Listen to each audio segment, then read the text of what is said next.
Okay. All right. So just don't forget, we've got a quiz Friday and a test the following Friday. And keep in mind, these are going to be your first major grades. Okay, so the warm-ups, I'm trying to make them look like they're standardized test questions, so they're kind of very important. Okay, so the first one we did last week, decreasing. Where is the graph decreasing? Okay, so make sure we're reading the problems. Decreasing, and we know that it's kind of like we're driving in a car from the left, so decreasing is the first part of this. So that's here. Now, I'm pretty certain that you guys could actually point to that and say, Ms. Batchick, that's where it's decreasing. But mathematically, how do we state that? Well, y'all, we have to use our x values. Okay, so if you'll notice, there's a vertex right here. Okay, and basically what the vertex is, it's where it changes from decreasing to increasing. Okay, this amber. Sure. Bye. Carson, they need you in the front office. Okay, so y'all, the vertex is where it changes from decreasing to increasing. So this is the point where the change happens. Well, y'all, that is where x is equal to -2. That's an x value. Okay? Now, let's think of a number line. Okay? If I have a number line, and I mean it's right there, but I'm just going to redraw it for you. If I have a number line, and I've got -2 marked on the number line, on this side, is this where the values are bigger than -2 or smaller than -2? On a number line. Is over here where the values are bigger than -2 or smaller than -2? Bigger. Okay. On the number line, is over here where the values are bigger or smaller than negative? Okay. So, y'all, bigger means greater than. So, y'all, that would be that symbol. Over here is where x is greater than -2. Okay, this side, y'all said smaller. Well, y'all, that's a less than symbol. That's where x is less than -2. So, y'all, if you notice, this side is where x is less than -2. This side is where x is greater than -2 as far as your x values go. So, which answer, this one or this one, represents this part of the graph? Well, it's this one. It's where x is less than -2. The answer is A. Did anybody get that? Okay. We're going to do a few more of these, and you've got a Delta math on it actually today. Okay. All right. Okay. Number 2. Y'all, number 2 is me trying to spiral back to some things we did first semester. This was our first unit, solving equations. On the door, it's still kind of hanging there. We're going to distribute first, and remember, distribute means multiply. So 6 times 4x is 24x. 6 times -6 is -36. Then we bring down -8x, bring down the equal sign. We distribute on the right side, and we get 6x minus 36. Question on the step number 1. Step number 2 says combine terms on the same side. Well, here's my equal sign, so I'm going to look on one side of that. What 2 things can be combined together? What? 24x and -8x. And when I combine those together, I get 16x. Now I bring down the minus 36, bring down my equal sign, bring down the 6x minus 36. The third step says get the variables on the same side of the equation. So I need my 6x over here. We do the opposite operation, so I'm going to subtract 6x from both sides. 16 minus 6 is 10. That's going to be 10x. Bring down minus 36. Bring down the equal sign. And don't forget, there is a negative on that 36. We good so far?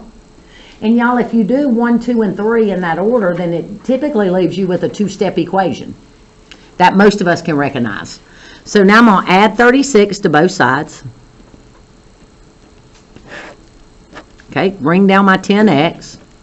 And here's where the issue starts. Students do not like the number 0. So because they don't like the number 0, they tend to just stop right here and go, okay, I don't know what to do. Y'all, it's a 0. And it's okay. It's all right. 0 is a number. It's okay. So that could have been the first halt for you all where you're like, oh, I got to stop. Okay, now here's the next issue. Y'all, a lot of times we stop at the last and we don't do the last step. And so if you stop and you don't do the last step, you may have a tendency to circle 10. But we need to do the last step. How do I get the 10 away from the x? What operation? I am going to divide both sides by 10. We have to go through that step. And now what I want everybody to do, I want them to go in their calculator. Let's get our calculators. And let's type in 0 divided by 10.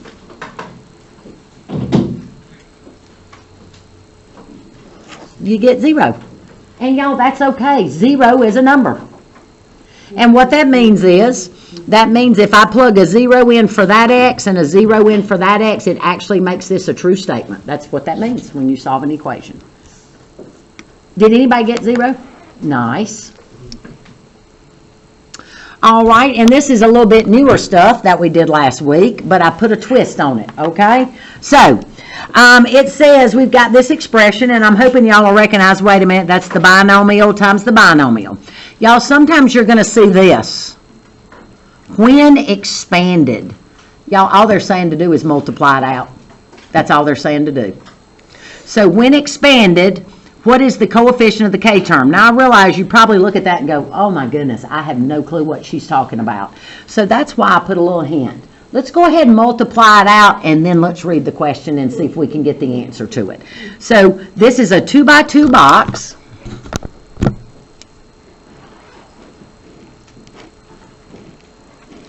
I'm going to put the 3k and the -4 down the side, the 5k and the -1 up at the top. And remember now, we're adding powers now. So I multiply the coefficients and get 15, and then add the power, so that first box is 15k squared. Okay, here I get -3k. Here I get -20k, and -4 times -1 is a +4. Okay. Now I can combine these two terms, -20 and -3, to get -23, and that has a k on it. I'm going to bring down the 15k squared, and I'm going to bring down the +4. Okay? So here's the new part. What is the coefficient of the k term? Anybody know? Lyric? Is -23. Remember, y'all, the coefficient, and again, just hang on a second, y'all. Y'all, the coefficient is the number that's in front of the variable. Y'all, this is called the k squared term. That's called the squared term. They actually call it the quadratic term. This is the k term. They call that the linear term sometimes. And y'all, that's a constant because it doesn't have a variable on it at all. So the answer is -23. Did anybody multiply that on out and figure that out? Okay, nice. Y'all, good stuff here. I would save all this stuff, okay? All right, we're gonna do a little quick activity from Delta. That's where I put some Delta math problems on a sheet to prepare you for the Delta math we're gonna do, okay? So don't open your computers yet, but if you want to put your warm-up away and get them out, that'll be fine.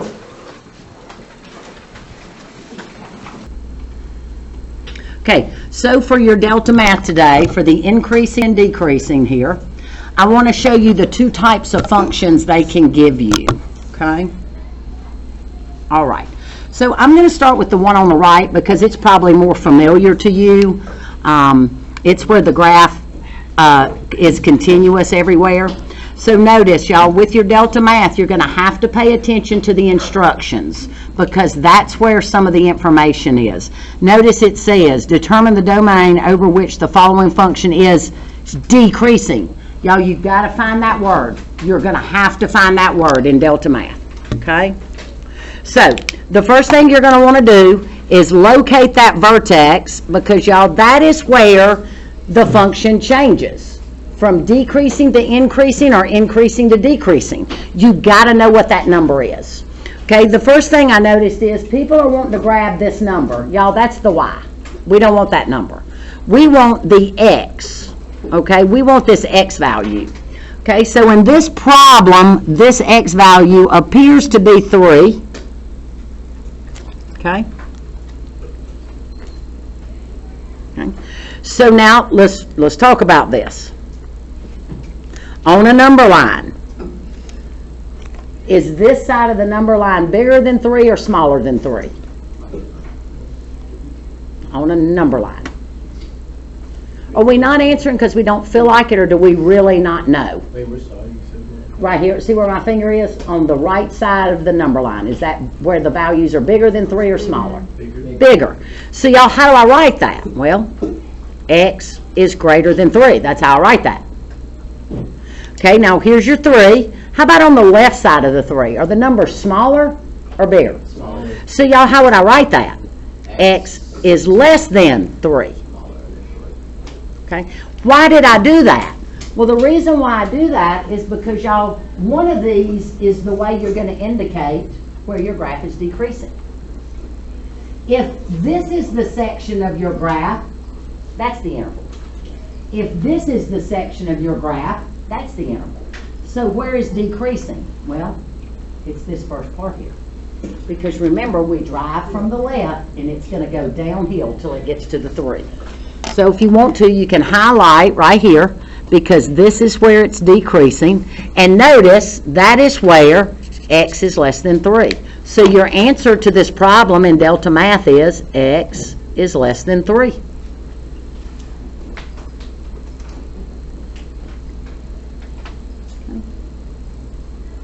Okay, now we're going to do one that's a little bit less familiar. Okay, so this little guy here.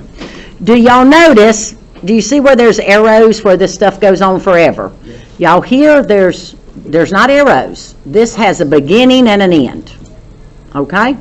So, first thing we need to do is locate the vertex again, because that's where we change from decrease to increase or increase to decrease. So I need to locate my vertex up here, and my eyesight's bad. Ends up, that's a 3 also. Okay? Okay. Now, if we look, it asks me to find the domain values where the function is increasing. So remember, we still drive from the left, and so increasing is right here. Okay. Okay. Now, you might say, okay, Miss Batchick, I got it. That's where X is less than 3. Nah, that's a little bit more complicated. Y'all, if you say X is less than 3, then you're saying this thing comes on out here. It doesn't. It stops at 0. Where does it stop at over here? 9.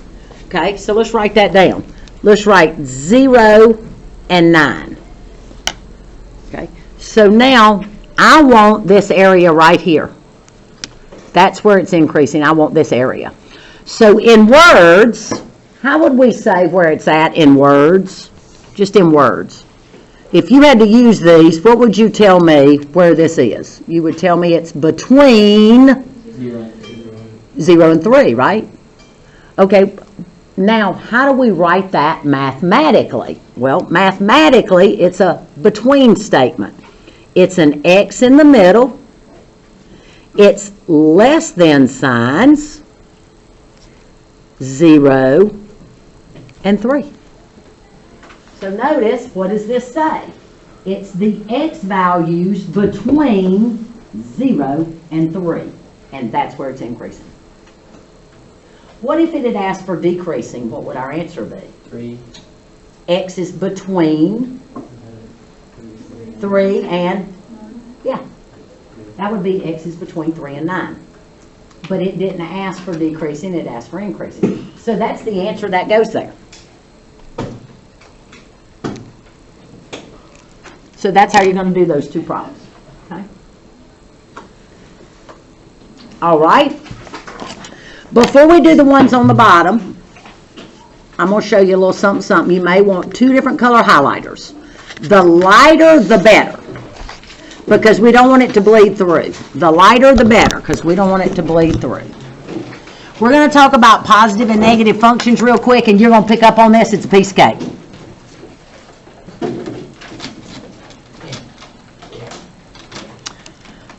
Okay. First of all, your function is positive above the x-axis.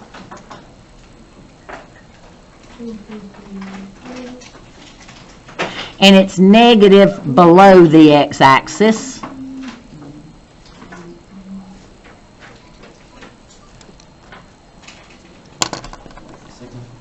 So, what does above the x-axis mean? Well, here's the x-axis. So, literally, if anywhere that your function is up here, that is where the function is positive. So that's why I told you to get out two colors, because you're going to want to highlight the top of this with one color. Okay? That right there is where the function is positive. Easy enough, right? Okay? Why is it there? Well, the reason why it's there is because this is where your y values are positive. Okay? Okay, so with your other color, I'm sure you figured this out by now. Under the x-axis, this is where your function is negative.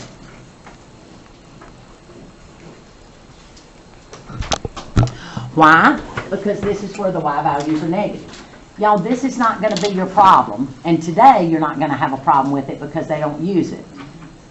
But y'all, they're going to use function notation for this, and that's going to be your problem. So what you got to realize is, when they say this,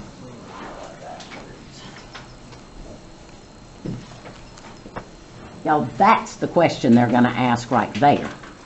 They're going to say, where is f of x greater than 0? And see, what you got to realize is, f of x is the same thing as a y. So what they're really saying is, they're saying, where is y greater than 0? Well, y'all, y is greater than 0 right here. Y'all, the problem's going to be, that's the way they're going to ask it. They're not going to ask it with that word. They're going to ask it with that. And you've got to know that what they're asking you is where is the function positive? That's going to be your problem. Okay, so similarly, f of x less than 0 is the same thing as saying, where is y less than 0? Y'all, that is where your function is negative. So again, it's easy to remember positive here, negative here, but y'all, we gotta be able to see this and realize they're asking where the function is positive. Because y'all, greater than 0 is up here. Okay? Less than 0 is down here. Okay? So, got to get used to that notation. And I've already put it on a warm-up for tomorrow to remind you. Okay? Okay, so now with that being said, today, as far as positive negative goes, you're going to think it's easy. Okay, it's just a matter of understanding how Delta Math asks the question. So we're going to go these last two at the bottom. Okay? Y'all need to pay close attention to what the problem says. So take a look at this. It says the function f of x is graphed below. What is true about the graph, and this is the important part, over the interval from point A to point B. Okay, hang on. So y'all, if you notice, right here's A, and right here's B, and that is the section they're asking you about. So now that you know that that's the section they're asking you about, please take a look real quick. Don't yell it out, and see if you can figure out what the answer is.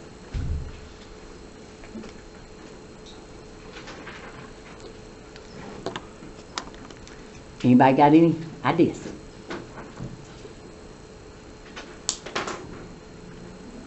Thank you. Almost. What did you say? She said positive and decreasing. She's almost, Increasing. okay. Okay, not quite. Okay, let's see if Aldo's got it. Negative and decreasing?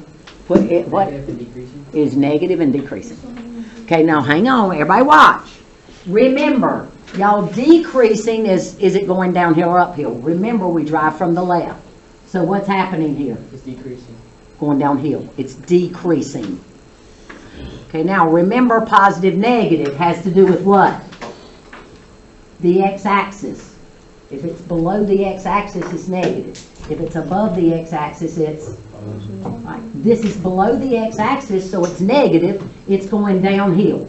So it is negative and decreasing. That is the correct answer.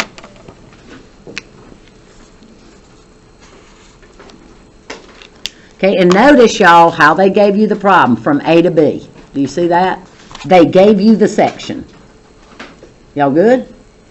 Okay, now let's go to one's a little trickier. The reason why it's trickier, again, it's just what they're saying. So y'all read this part. What is true about the graph over the interval? Look at this.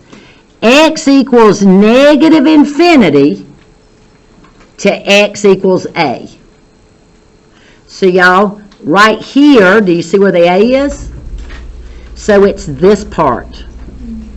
It's that part of the graph. Because think about it. From here this way, that's negative infinity. So y'all, they're talking about that piece right there. So what is that piece right there? There's your x-axis. It's under the x-axis.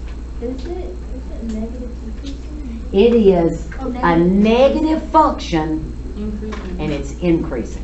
Okay? So y'all, do you see how individually they're easy to answer, but when you put them together, you can get them confused?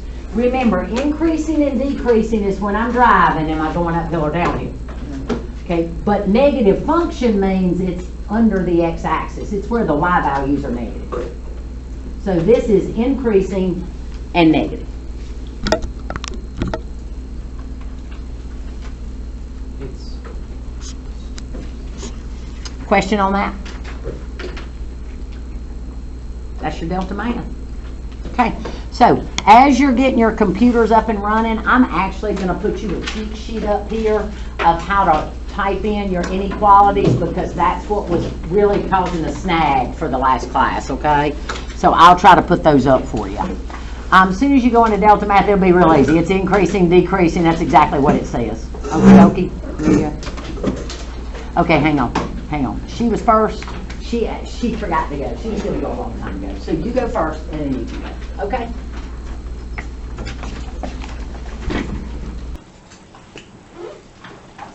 All right.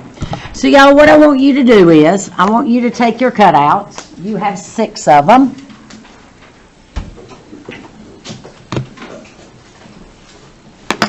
And they are describing the domain and the range. So let's refresh our memory. The domain are the x values on the curve. The range are the y values on the curve. Okay? So, without saying anything, I want you to take your 6 strips of paper, and I want you to see if you can figure out which ones go with what. And I will tell you folks, you really want to do more than just put your 6 down and go, I'm done. Try. Compare all 6 of them. Do not glue, but put them underneath each graph.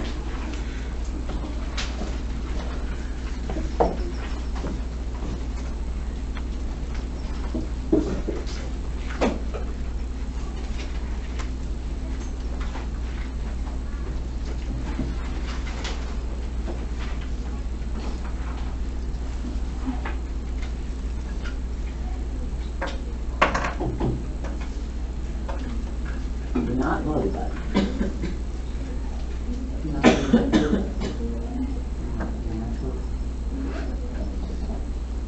I wasn't able to like go out and get like a new.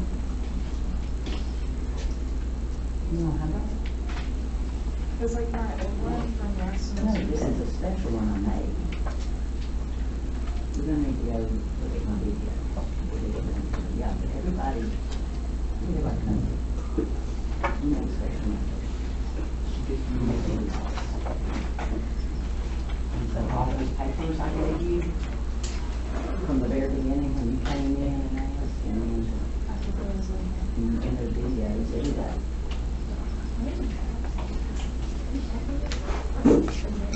Have we tried to put a description under each one to see if we're right? Okay, well, go ahead and try to put them under there.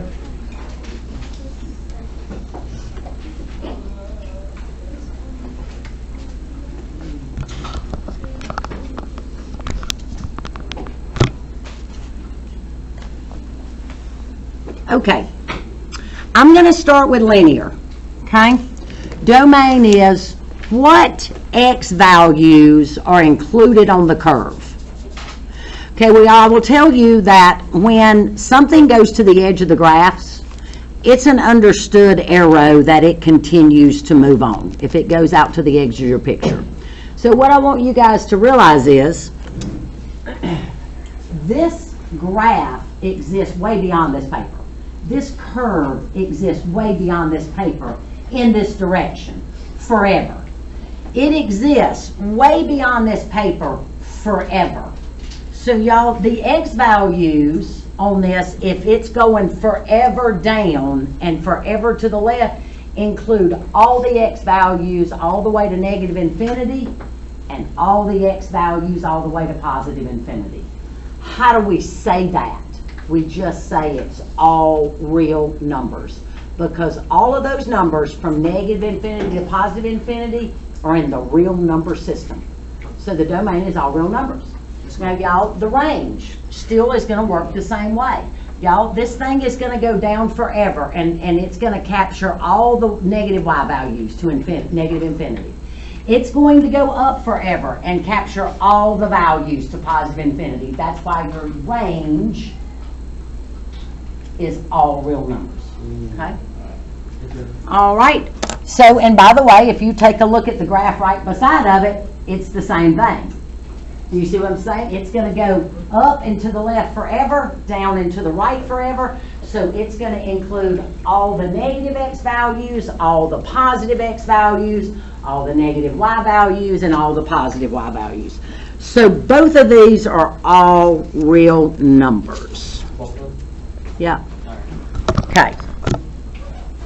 So you can glue those. Take a second and get those glued on. Those two. Just those two. Again, if you haven't gotten your parents to get you glue sticks, let's make it happen, Captain.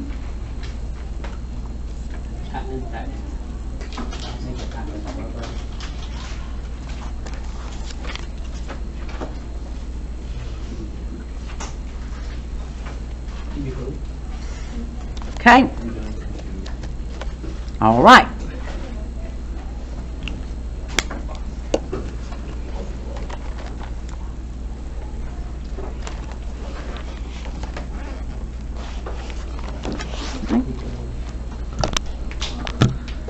All right, let's talk about the quadratics.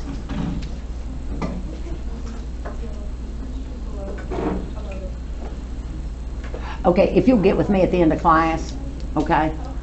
Okay. All right. So quadratics. So folks, notice this goes to the edge, so technically it's got arrows. Now we need to be careful.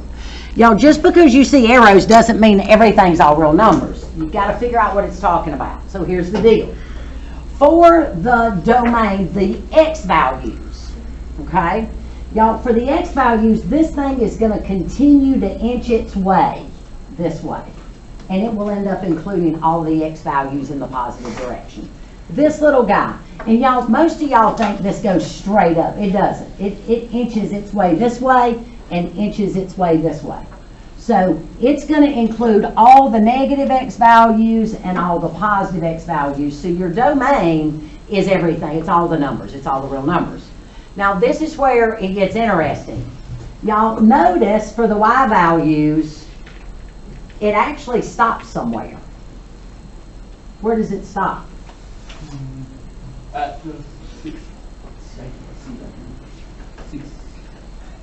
The y values, where does it stop? Not the x value. My fault. What is the bottom of the graph? It's written right up here. -9. See, here's the deal. If you looked at all the ordered pairs on this curve everywhere, not a one y value would be smaller than -9. Why? There's no graph down here. The curve is not below -9. So y'all, for the range, which is the y values, it's actually all the numbers above -9. How do I say that? Y is greater or equal to -9. Y'all see that? Because y'all, there's no graph under where y is -9. There's nothing down here. So all of your points on this curve, the y values have to be -9 or bigger. Okay? Okay, here. Notice x values. Well, these x values are going to come on, this curve's going to come this way forever. Slowly, but it's going to come this way forever. X values this way, they're going to go this way forever. Slowly, but they're going to do it. So for the domain, it's all real numbers. The range is different. Y'all, there is a section where there is no graph. What y value does that change at? It changes at the y value of 16, and all of your values on this curve are going to be what? Under 16. And actually, it touches 16. So your range is where y is less than or equal to 16. So now that you've figured out what that is, we can go ahead and we can pop those on there. And we can glue them.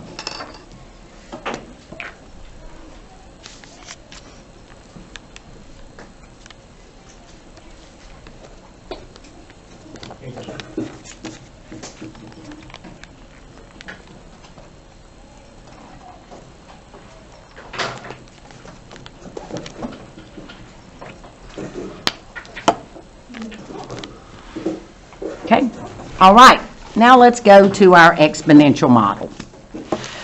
Okay, for our exponential model, it's a lot easier to see your domain with this exponential model, but y'all, if you check it out, okay, literally all of these x values this way, because it's going to go way beyond the paper, and look, all of these x values this way. So that's all real numbers for the domain. But the range, we got to be careful. The y values. Y'all, this graph does not go down forever. It gets stopped. So where does it get stopped at? Well, this one gets stopped at y equals 0. So the values are above that. This one gets stopped at 1, and it's all the values above that. So the range here is where y is greater than 0. The range here is all the values greater than 1. If you notice, the curve will never touch the 1.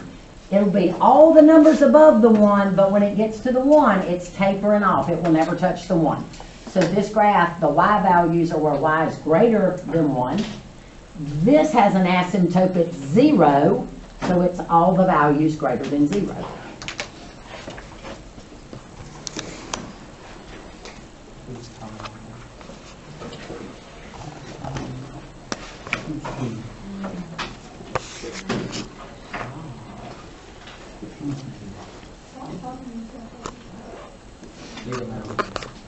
Okay.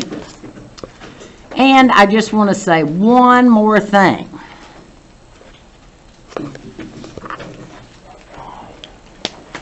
I'm going to spread this back open, and it'd be nice maybe if you did. Okay? Because y'all remember, what was the whole purpose of making this special binder? It's so you could look across all of them. Y'all, want you to notice something. Y'all, linear typically is all, it's going to go on all the x's in positive and negative. So it's going to be all real numbers. For the most part, there could be some weird ones. There could be some weird ones. But y'all take a look at how a quadratic looks. Y'all, the range is always gonna be limited. I mean, because of the way it looks.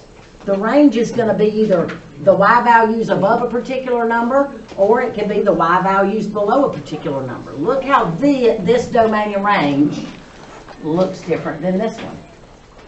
Notice this domain and range looks similar, the exponential and the quadratic.